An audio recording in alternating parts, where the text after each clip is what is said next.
Nous vous en parlions dès hier soir, la région Grand Est a décidé de suspendre ses financements à la SNCF. Elle estime que la mission n'est plus correctement remplie sur le réseau TER. Trop de retard, trop de trains supprimés et tout cela pèse sur le quotidien des usagers du rail. David Meneux, Vincent Roy. Le train de 11h54 n'est pas en retard. Précision utile vu les problèmes de ponctualité à la SNCF. Dans la vallée de la Bruche, les rames sont de moins en moins nombreuses depuis 2 ans, remplacées par des cars, voire carrément supprimées. Et les conditions de transport sont toujours plus précaires. Avant, on avait une offre toutes les demi-heures le matin, maintenant c'est une offre toutes les heures, et avec des trains systématiquement en retard. Des trains beaucoup plus petits aussi en termes de passagers, ce qui fait qu'en fait on est debout à partir de Mutzig, voire même Lutzelouse, et que ça génère des tensions parmi les usagers.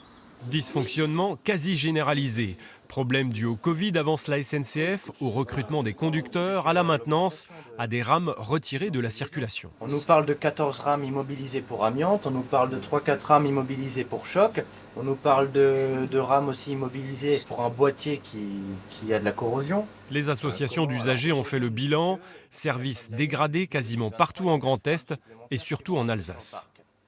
Il y a des lignes où ils sont à 100%, mais il y a des lignes où ils sont à 75-80% seulement de desserte. C'est variable d'une ligne sur l'autre. Ou alors c'est des lignes où il y a des cars, et les cars qui remplacent le train, donc ça fait toujours 100%, mais ce n'est pas les mêmes conditions pour les gens, de service rendu. Globalement, la SNCF affirme assurer 90% de son service.